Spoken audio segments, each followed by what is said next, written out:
Hello everyone, I Dr. Smita Rani Bhardia will discuss here about the module 11 case study man-made disaster. First we will study about the Bhopal gas tragedy. On December 3, 1984, more than 40 tons of methyl isocyanate gas leaked from pesticide plant in Bhopal, India, immediately killing at least 3,800 people and causing significant morbidity and premature death for many thousand more. The company involved in what became the worst industrial accident in history immediately tried to dissociate itself from legal responsibility. Eventually, it reached a settlement with the Indian government through mediation of that country's Supreme Court and accepted moral responsibility. It paid $470 million in compensation, a relatively small amount based on the significant underestimation of long-term health consequences of exposure and the number of people exposed. The disaster indicates a need for enforceable international standards for the environment safety, preventative strategies to avoid similar accidents, and industrial disaster preparedness. Since the disaster, India has experienced rapid industrialization.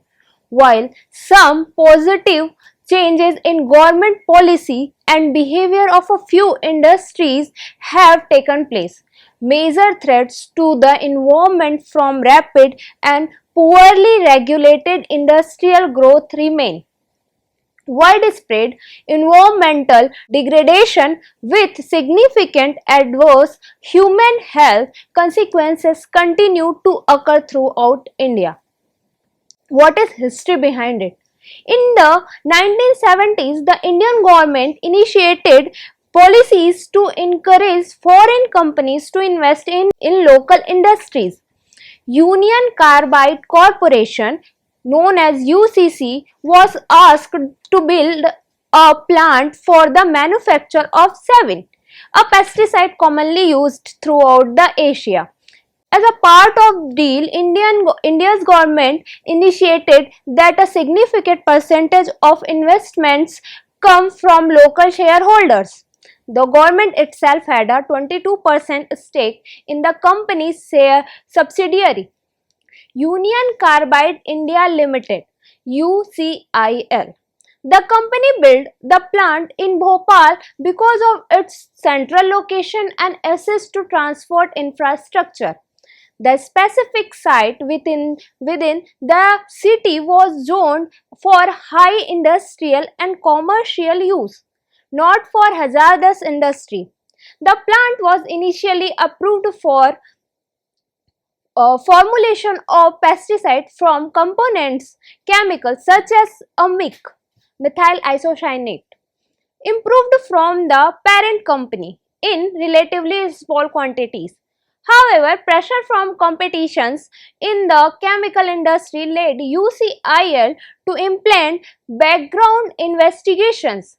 The manufacturers of raw materials and intermediate products for formulation of final product within one facility. This was inherently a more sophisticated and hazardous process. In 1984, the plant was manufacturing saving at one quarter of its production capacity due to decreased demand for pesticides. Widespread crop failures and famine on the subcontinental in the 1980s led to increased indebtedness and decreased capital for farmers to invest in pesticides. Local managers were directed to close the plant and prepare it for sale in July 1984 due to decreased profitability. When no ready buyer was found, UCIL made plans to dismantle key production units of facility for shipment to another developing country. In this meantime, the facility continued to to operate the safety equipments and procedures far below the standard found in its sister plants in institute. The local government was aware of safety problem but was reticent to place heavy industry safety and pollution control burdens on struggling industry because it feared and economic effect of the losses of such a large employers. At 11 p.m. on December 2, 1984, while most of the 1 million residents of Bhopal slept, an operator at the plant noticed a small leak of methyl isocyanate gas and increased pressure inside a storage tank. The vent gas scrubber, a safety device designer to neutralize toxic discharge from the mix system, had been turned off 3 weeks prior.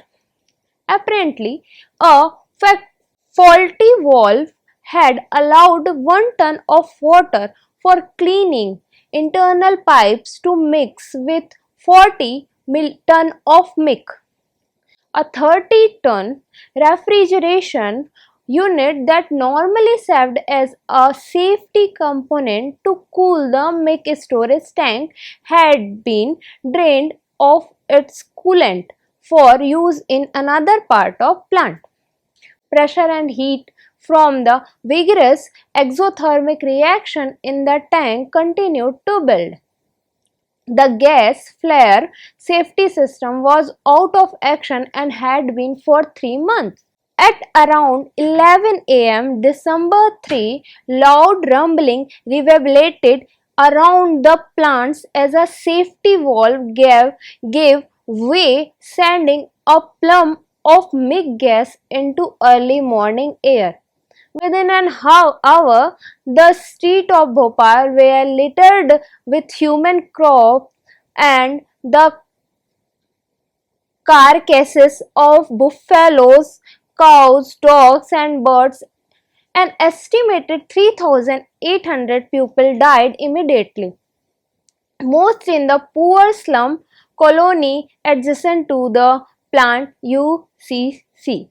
It becomes one of the worst chemical disasters in history, and the name Bhopal becomes synonymous with industrial catastrophe. Estimate of the number of people killed in the first few days by the plume from the UCC plant run as high as 10,000, with 15,000 to 20,000 premature deaths reported occurring in the subsequent 2 decades.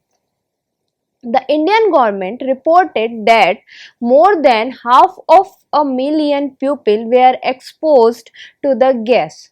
Several epidemiological studies conducted soon after the accident showed significant morbidity and increased mortality in the exposed pollution. What are the effects? Short-term effect.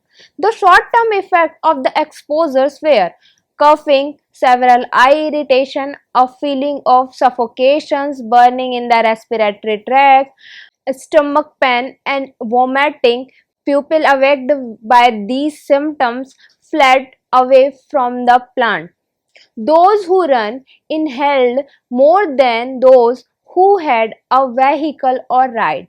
Owing to their height, children and other residents of shorter stature inhaled higher concentration, as methyl isocyanate gas is approximately twice as dense as air and therefore in an open environment has a tendency to fall towards the ground. Thousands of people had died by following morning. Primary causes of death were choking, flexogenic circulatory collapse, and pulmonary edema. Finding during autopsies revealed changes not only in lung but also cerebral edema, tubular necrosis of the kidney, fatty generation of the liver, and necrotising entities. The stillbirth rate increased by up to 300% and neonatal mortality rate by around 200%. Long-term effect.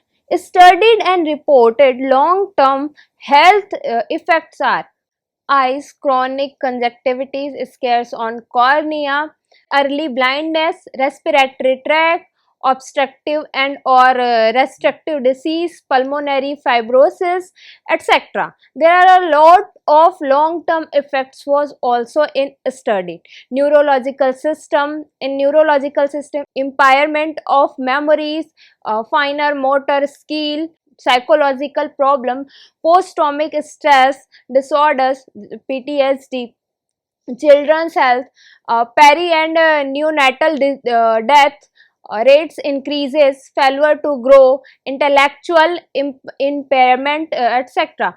And cancer, immune deficiency, soil and water contaminations in the area was blamed for chronic health problem and high instances of birth defect in these areas in a inhabitant. These data are likely to underrepresent the true extent of adverse health effect because many exposed industrials left Bhopal immediately following the disaster, never to return, and were therefore lost to follow up. Aftermaths. Immediately after the disaster, UCC began attempts to dissociate itself from responsibilities from the gas leak. Practical tactic was to shift uh, culpability to UCIL, stating the plant was wholly built and operated by the Indian subsidiary. It also fabricated scenario involving Sabbat storage by the previously unknown Sikh extremist group and disgruntled employees, but this theory was impugned by numerous independent sources. The toxic plume had barely cleared when on December 7 the first multi-billion-dollar lawsuit was filed by an American attorney in a US court. This was the beginning of the year of legal machination in which the ethical implication of the tragedy and its effect on Bhopal's people were legally ignored.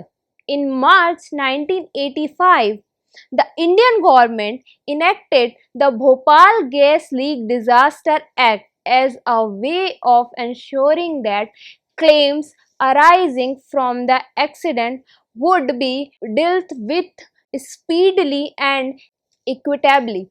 The act made the government the sole representative of the victims in legal proceeding, with both within and out India.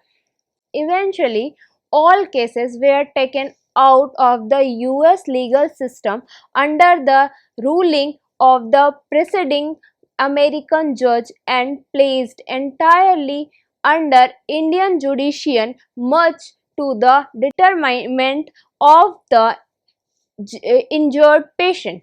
In a settlement mediated by the Indian Supreme Court, UCC accepted moral responsibility and agreed to pay $470 million to the Indian government to distribute to claimant as a full and final settlement.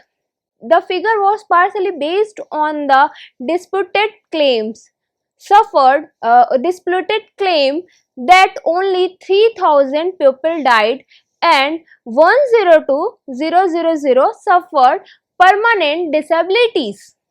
Upon announcing this settlement, shares of UCC rose $2 per share or 7% in value. had compensation in Bhopal being paid at the same rate that the asbestosis victims were being awarded in US court by different including UCC, which minded asbestosis from 1963 to 1985. The liability would have been greater than the $10 billion the company was worth and insured for in 1984. By the end of October 2003, according to the Bhopal Gas Tragedy Relief and Rehabilitation Department, compensation had been awarded to 554,895 people for injuries received and 15,310 survivors of those killed. The average amount of families of the death was $2209.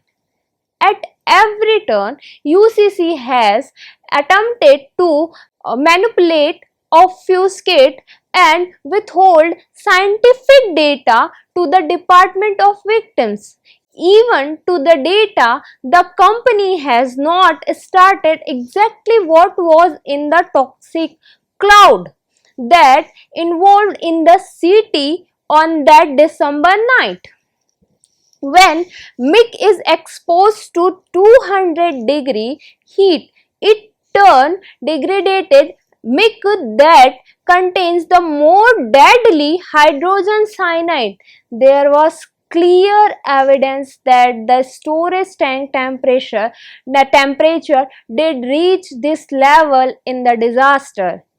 The cherry red color of blood and viscera of some victims were characteristic of acute cyanide poisoning.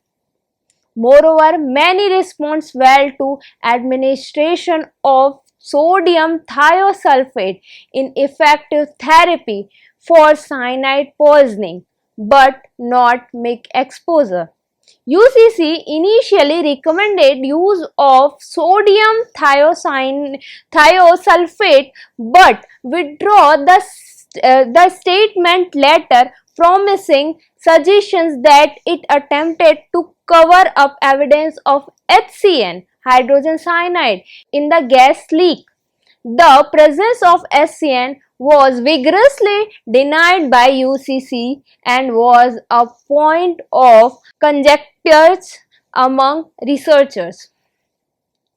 As further insult, UCC discontinued operation at its Bhopal plant following this disaster but failed to clean up the industrial site completely. The plant continued to leak several toxic chemicals and heavy metals that have been found their way into local aquifers. Dangerously contaminated water has now been added to the legacy left by the company for the people of Bhopal. What was the lesson learned from this? The events in Bhopal revealed that expanding industrialization in developing countries without concurrent evolution in safety regulation could have catastrophic consequences. The disaster of demonstrated the similarly local problem of industrial hazards and toxic contaminations are often tied to global market dynamics. UCC's Savin production plant was built in Madhya Pradesh not to avoid environmental regulation in the US but to exploit the large and growing Indian pesticide market. However, the manner in which the project was executed suggests an existence of a double standard for multinational corporations operating in developing countries.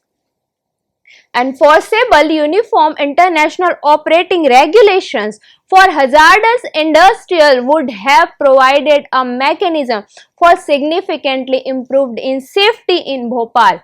Even without enforcement, international standard could provide norms and measuring performance of individual companies engaged in hazardous activities such as the manufactures of pesticide and other toxic chemicals in India. National government and international agencies should focus on widely applicable techniques for corporate responsibilities and accident prevention as much in the developing world context as in advanced industrial nations. Specifically, prevention should include risk reduction in plants, location and design and safety legislation. Local government clearly cannot allow industrial facilities to situated within urban areas regardless of the evolution of land use over time. Industry and government need to bring proper financial support to local communities so they can provide medical and other necessary services to reduce morbidity, mortality and material losses in case of industrial accidents. Public health infrastructure was very weak in Bhopal 1984. Tap water was available for only a few hours a day and was of very poor quality, with no functioning sewage system. Untreated human waste was dumped into two near lakes, one of source of drinking water. The city had four major hospitals, but there was a shortage of physician and hospital beds. There was also no mass casualty emergency responses system in place in the city.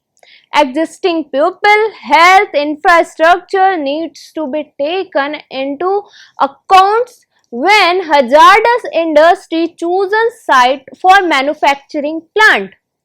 Further, management of industrial development requires that appropriate resources be devoted to advanced planning before any disasters occur.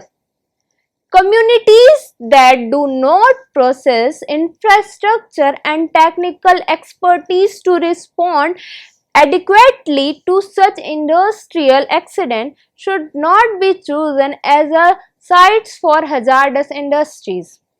Since 1984, following the event of December 3, 1984, environment awareness and activism in India increased significantly. The Environment Protection Act was passed in 1986, creating the Ministry of Environment and Forest and strengthening India's commitment to environment.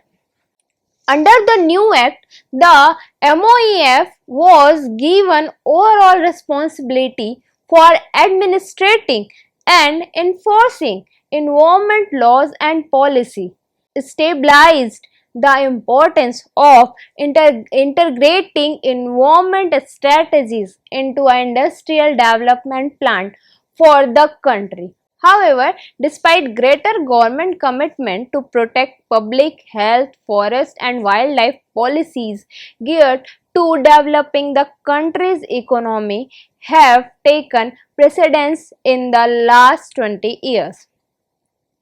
India has undergone tremendous economical growth in the 2 decades since the Bhopal disaster. First, gross domestic product GDP capital has increased from $1,000 in 1984 to 2,900 in 2004 and is continuing to grow at a rate over 8% per year.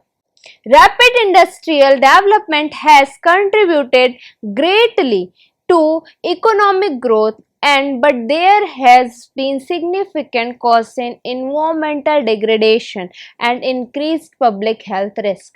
Since settlement effort consumes a large proportion of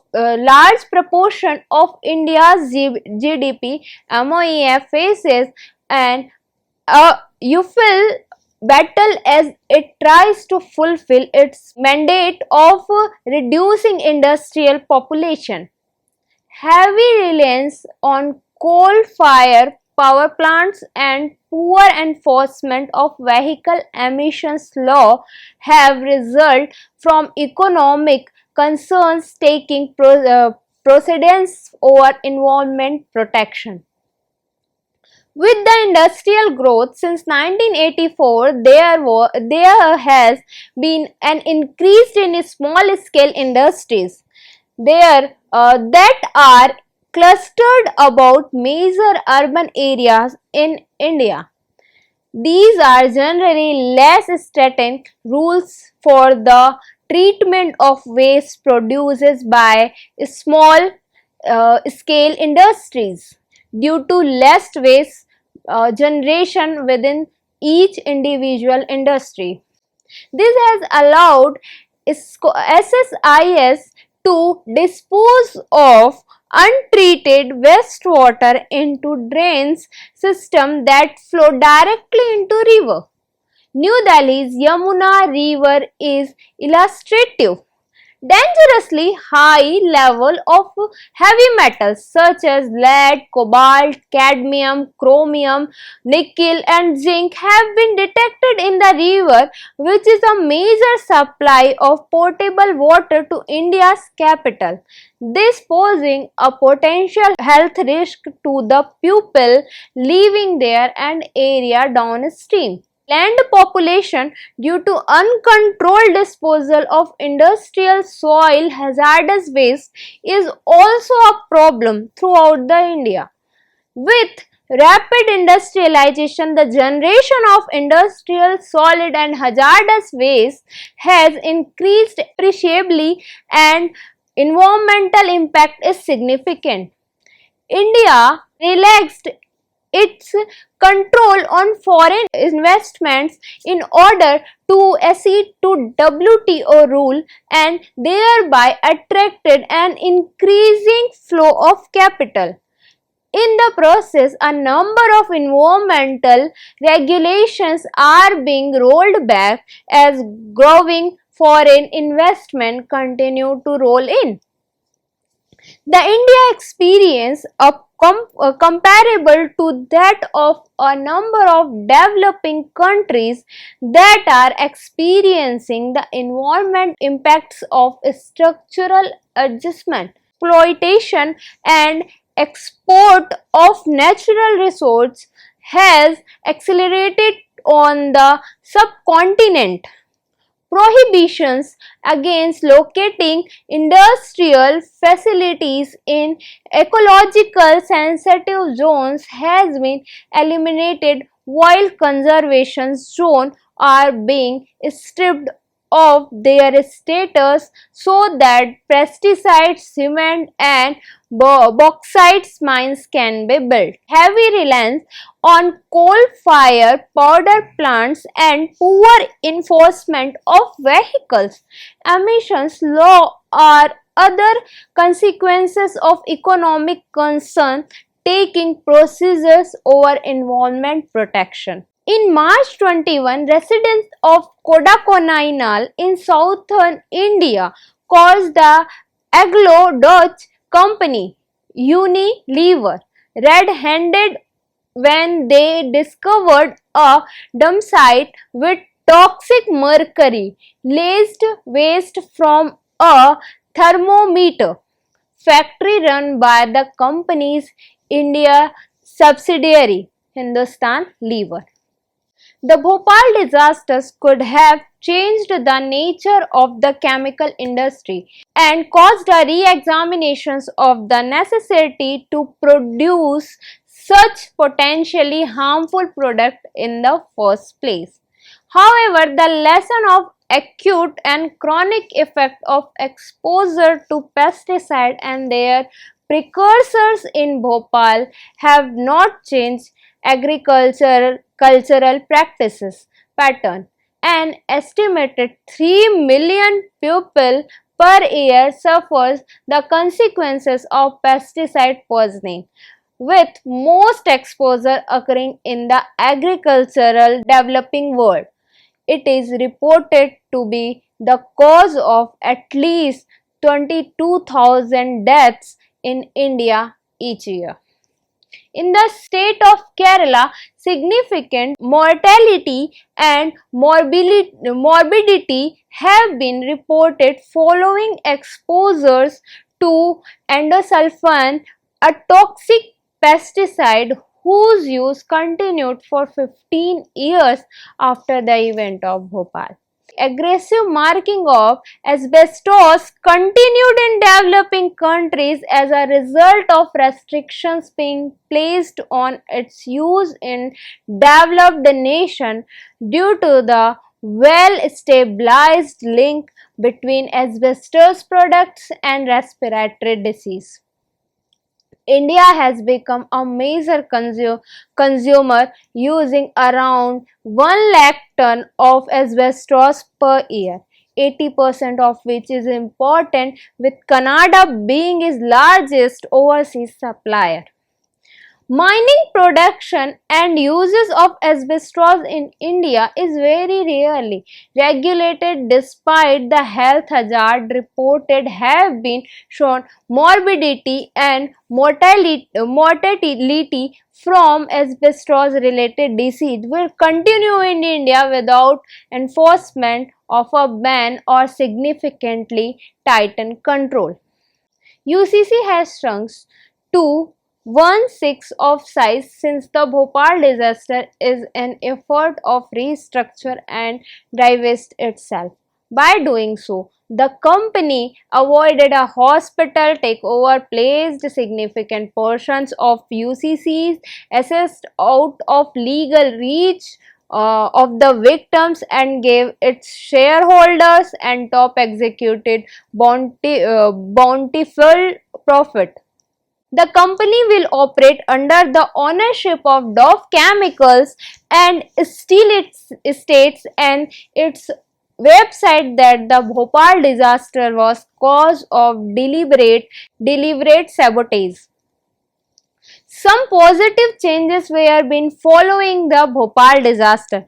The British chemical company, whose Indian subsidiary increased attention to health, safety and environment issues following the event of December 1984.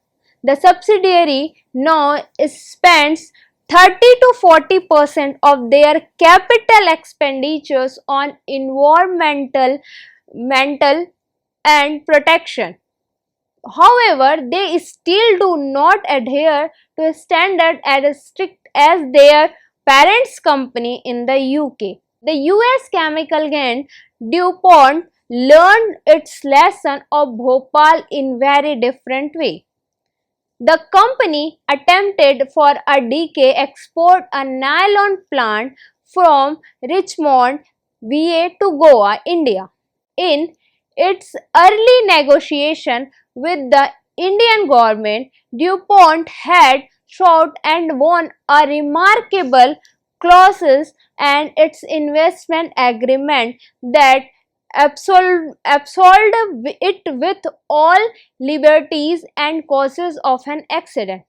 But the few people of Goa were not willing to acquire, while an important ecological site were cleared for a heavy polluting industries.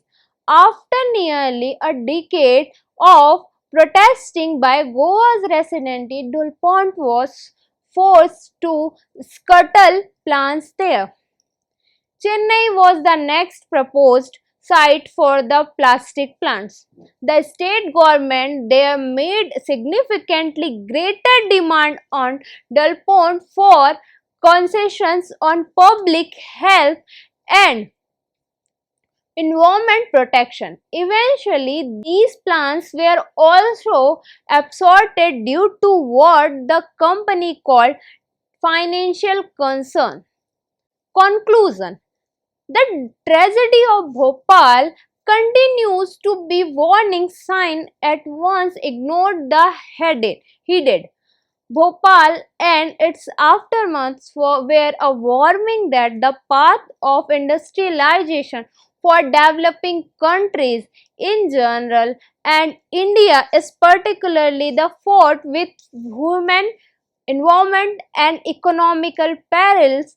Some moves by the Indian government, including the information of the MOEF, have served to offer some protection of public health from the harmful practices of local and multinational heavy industry and grassroots organizations that have also played a part in opposing rampant development. The Indian economy is growing at tremendous rate, but the significant cost in environment, health and public safety as large and small companies throughout the subcontinent continue to pollute.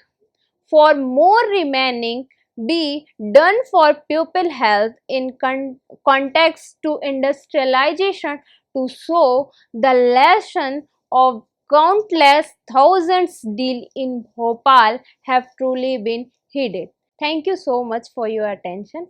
In next class, we will study another case study, that is Bombay dock ship explosion. Thank you so much.